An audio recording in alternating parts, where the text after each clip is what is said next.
Hadis, saya ingin mau tanya dulu nih, kenapa sih konseling kelompok itu dianggap penting dalam dunia pendidikan? Karena konseling kelompok itu bukan sekedar alternatif dari konseling individu, tapi justru punya kekuatan besar lewat dinamika kelompok. Jadi dalam kelompok, individu belajar dari pengalaman orang lain, belajar empati, dan merasa bahwa dirinya tidak sendirian di sini dalam menghadapi masalah. Dan dalam Islam sendiri itu kira-kira apa hadis yang relevan tentang dinamika kelompok ini, Mbak Vina? Jadi dalam Islam sendiri konsep itu sejalan dengan prinsip saling menolong seperti firman Allah Subhanahu wa taala, wa ta'awanu 'alal birri wat taqwa, dan tolong-menolonglah kamu dalam kebajikan dan ketakwaan. Quran surat Al-Maidah ayat 2. Ayat ini menegaskan bahwa interaksi sosial termasuk konseling kelompok harus berorientasi pada kebaikan dan penguatan satu sama lain. Oh, berarti konseling kelompok itu bukan cuma soal ngobrol rame-rame gitu ya, Mbak Vina? Ya, betul banget. Justru ada nilai pendidikan, sosial, dan spiritual yang sangat kuat di dalamnya. Oke, kalau begitu bagaimana posisi konselor dalam kelompok menurut perspektif Islam?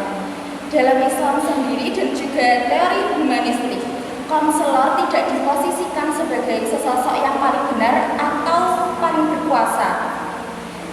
Jadi konselor adalah fasilitator dan pendamping. Hal ini selaras dengan sabda Rasulullah, "Balaghu ani walau ayat." Sampaikanlah dariku walaupun satu ayat. Hadis riwayat Bukhari. Hadis ini mengajarkan bahwa menyampaikan ilmu dan nilai harus dilakukan secara jujur, bertanggung jawab. Dalam konseling kelompok, konselor membantu anggota memahami nilai dan makna, bukan memaksakan kehendak sendiri. Jadi kalau saya bisa tarik kesimpulan dari Mbak Vina sampaikan tadi, berarti konselor itu bukan hanya sebagai hakim di kehidupan itu ya, Mbak? Ya, jadi konselor itu bukan hakim. Konselor justru menciptakan ruang aman agar konseli bisa menemukan jawabannya sendiri. Oh, kalau dalam praktiknya sendiri, sering ada konselor yang terlalu kaku atau galak. Nah, Islam itu memandang seperti itu gimana? Islam sangat tegas soal ini. Rasulullah SAW pernah bersabda, "Inna rifqa la yakunu fi syai'in illa zanah, wa la yunza'u min syai'in illa syana." Sesungguhnya kelembutan tidak ada pada sesuatu kecuali akan menghiasinya, dan jika dicabut darinya maka akan merusaknya. Hadis riwayat Muslim. Dalam konseling kelompok, sikap lemah lembut menciptakan psychological safety. Tanpa itu konseli akan takut, tertutup, tidak nyaman, bahkan menjauh dari layanan BK. Berarti sikap konselor itu nantinya akan menentukan berhasil atau tidaknya konseling ya, Mbak ya? Iya, itu sangat menentukan. Kadang metode itu bisa bagus, tapi kalau sikapnya keras, semuanya bisa gagal begitu saja. Kalau hubungan antara anggota kelompok sendiri nih, Islam itu menekankan nilainya itu seperti apa? Empati dan kepedulian. Rasulullah pernah bersabda, "Masalul mu'minina fi sawadihim wa tarahumihim wa ta'atufihim kamasalil jasadi wa ruhi." Perumpamaan orang-orang beriman dalam saling mencintai dan menyayangi dalam seperti satu tubuh itu. Hadis riwayat Bukhari dan Muslim. Jadi dalam konseling kelompok ini berarti ketika satu anggota kelompok bermasalah atau berbagi masalah, anggota lain akan hadir dan dengan empati, bukan menghakimi. Oh, berarti ini tuh kayak konsep aku dengar kamu, aku ada buat kamu. Ya, benar banget. Jadi itu inti penyembuhan dalam pertanyaan terakhir nih Mbak Vina. Bagaimana Islam memandang evaluasi dalam konseling kelompok sendiri? Evaluasi itu penting banget. Itu harus etis. Bahkan Rasulullah Shallallahu Alaihi Wasallam pernah bersabda, "Man ahadasa fi amarina hadza malaisa minhu fahawa rotu." Barang siapa mengada-ngadakan perkara dalam urusan kami yang tidak ada perintahnya, maka amalan itu akan tertolak. Hadis riwayat Bukhari. Hadis ini mengajarkan bahwa konseling harus berjalan sesuai nilai dan etika.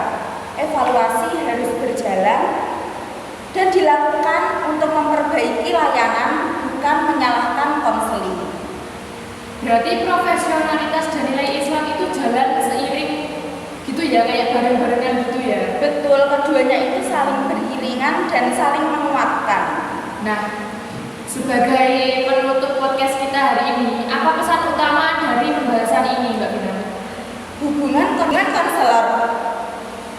konselor dan anggota kelompok dalam perspektif hadis dibangun atas kejujuran, empati, kelembutan, dan tanggung jawab. Konseling kelompok bukan hanya sekedar teknik psikologis, tapi praktik nilai Islam yang memuliakan manusia. Oh, jadi gitu. Terima kasih Mbak Vina atas penjelasannya tentang konseling kelompok hari ini. Semoga podcast kali ini bermanfaat dan bisa berguna untuk para pemirsa semuanya. Sekian podcast kita hari ini. Wassalamualaikum warahmatullahi wabarakatuh.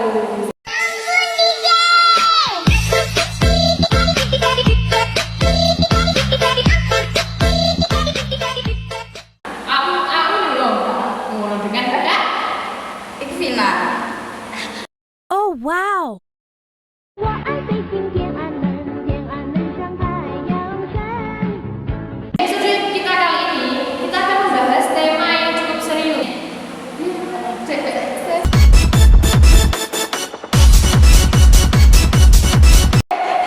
Moderator dong. Sebagai moderator yang akan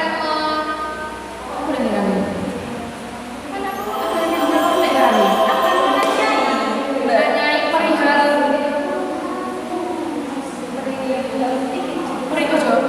habis tematik dengan narasumber saya.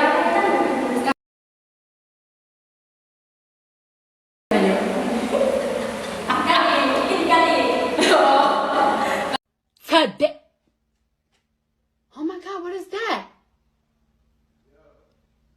Oh my God, what is that? Aku yang nyawal Rono. Rono selalu. Aduh. Psikolog bos. Yo. Hubungan konselor dan anggota kelompok dalam perspektif Islam.